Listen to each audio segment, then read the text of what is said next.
भाग के शाब्दिक सवाल। आइए आज हम भाग के शाब्दिक सवाल हल करना सीखते हैं।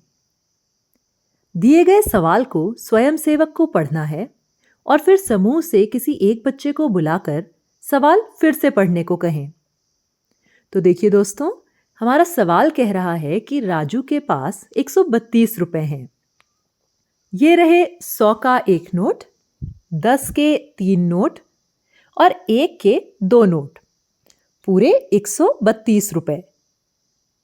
उसे हमें 4 लोगों में बराबर बांटना है। ये रहे 4 लोग जिनमें हमें ये रुपए बांटने हैं। अब बताएं कि हर एक को कितने रुपए मिलेंगे।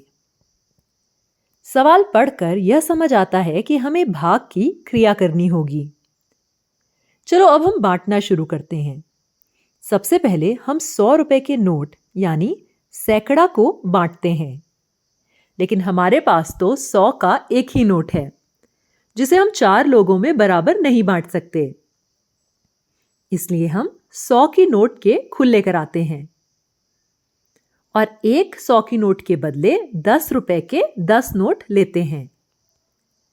हमारे पास 10 के 3 नोट पहले से थे, इसलिए अब हमारे पास कुल 10 के 13 नोट हो गए हैं। अब हमें इन 10 की 13 नोटों को 4 लोगों के बीच में बराबर बांटना है।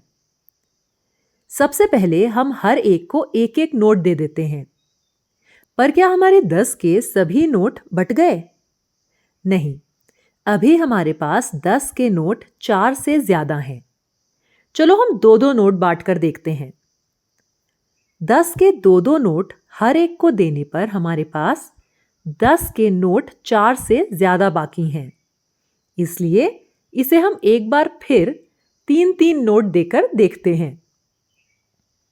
10 के 3-3 नोट हर एक को देने पर हमने 12 नोट तो बांट दिए, लेकिन 10 की एक नोट बची है जिसे हम 4 लोगों में बराबर नहीं बांट सकते। इसलिए हम 10 की इस नोट के खुले कराते हैं और एक एक की 10 नोट लेते हैं। तो अब हमारे पास एक एक रुपए के कुल 12 नोट हो गए हैं। चलो अब हम 1 रुपए के इन 12 नोटों को 4 लोगों में बराबर बराबर बांटकर देखते हैं। सबसे पहले हम हर एक को एक एक नोट देते हैं। पर क्या हमारे एक के सभी नोट बट गए? नहीं, अभी हमारे पास एक के नोट 4 से ज्यादा हैं।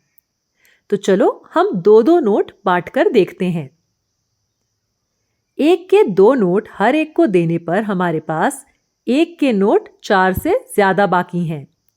इसलिए इस बार हम हर एक को एक के 3-3 नोट देकर देखते हैं। 1 रुपए के 3-3 नोट हर एक को देने पर हमने 12 नोट तो बांट दिए हैं और अब हमारे पास एक भी नोट नहीं बचा है। इस तरह हमने कुल 132 रुपए 4 लोगों में बांटे ताकि हर एक को 10 के 3 नोट और 1 के 3 नोट यानी 33 रुपए मिले। चलो अब इसी सवाल को भाग की फ्रेम बनाकर हल करते हैं। तो राजू के पास कितने रुपए हैं? 132 रुपए। कितने लोगों में बांटना है? 4 लोगों में। इसलिए 4 को हम यहां फ्रेम बनाकर लिखते हैं। 132 को हम इकाई और सैकड़े में बांट लेते हैं।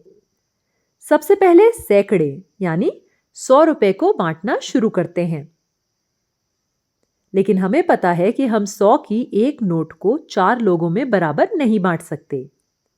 इसलिए हमने बांटे 0 नोट, तो हमारे पास पूरा एक सैकड़ा बाकी है और हर एक को मिला 0। 100 की एक नोट तो 4 लोगों में बराबर नहीं बांट सके, इसलिए अब हम 100 की एक नोट के बदले 10 की 10-10 नोट लेते हैं। लेकिन दहाई के घर में पहले के 10 के 3 नोट थे, तो अब कुल मिलाकर 13 नोट हो गए हैं। अब राजू 10 के 13 नोट 4 लोगों को समान बांटता है, तो प्रत्येक को कितने रुपए मिलते हैं वह देखते हैं। इसे समझने के लिए हम 4 का पहाड़ा बोलते हैं। 4 एकम 4 यानी हर एक को एक नोट। लेकिन अभी भी हमारे पास 10 के नोट 4 से ज्यादा हैं। इसलिए हम पहाड़ा आगे पढ़ेंगे। 4 दूनी 8, यानी हर एक को 2-2 नोट देने पर भी हमारे पास 10 के नोट 4 से ज्यादा बचे हैं। इसलिए हम पहाड़ा आगे पढ़ते हैं। 4 तियां 12, यानी हर एक को 3 नोट। 4 चौके 16, और अब 10 की एक ही नोट बची है जिसे हम 4 लोगों में नहीं बांट सकते। इस तरह हमने हर एक को 10 के 3 नोट दिए और 12 नोट बांट दिए और एक 10 का नोट शेष बचा। क्या हमारे पास 100 का एक नोट बचा तो नहीं? इसलिए यहां पर 0 लिखते हैं। अब जो 10 का एक नोट जिसे राजू बांट नहीं पाया है उसे खुला करवाते हैं। 10 का एक नोट खुला करवाने पर 1 रुपए के कितने नोट मिलेंगे? एक के 10 नोट, लेकिन राजू के पास पहले से एक के 2 नोट थे। यह 2 नोट और दहाई से मिले 10 नोट मिलाकर कुल हुए 1 रुपए के 12 नोट। यानी अब राजू को इकाई के 12 नोट 4 लोगों में समान बांटने हैं। इसे समझने के लिए हम 4 का पहाड़ा बोलते हैं। 4 एकम 4, यानी हर एक को 1 नोट। पर अभी तो एक के नोट 4 से ज्यादा हैं। इसलिए हम फिर से पहाड़ा बोलते हैं। 4 दूनी 8, यानी हर एक को 2 नोट मिले। पर अभी तो एक के नोट 4 से ज्यादा हैं। इसलिए हम 4 का पहाड़ा 3 बार बोलते हैं। 4 तियां 12, यानी हर एक को मिले 3 नोट। 4 का पहाड़ा 3 बार तो हमने हर एक को दिए 3 नोट और हमने बांटे 12 नोट। इस तरह 1 के 12 नोटों को 4 लोगों में बराबर बांटने पर हर एक को मिले 1 के 3 नोट। हमने बांटे 12 नोट और शेष एक भी नोट नहीं बचा। राजू के 132 रुपयों को 4 लोगों में समान बांटने पर हर एक को 33 रुपए मिले और शेष कुछ नहीं बचा। अब आप भी अलग अलग संख्याओं के साथ भाग के सवाल हल करिए।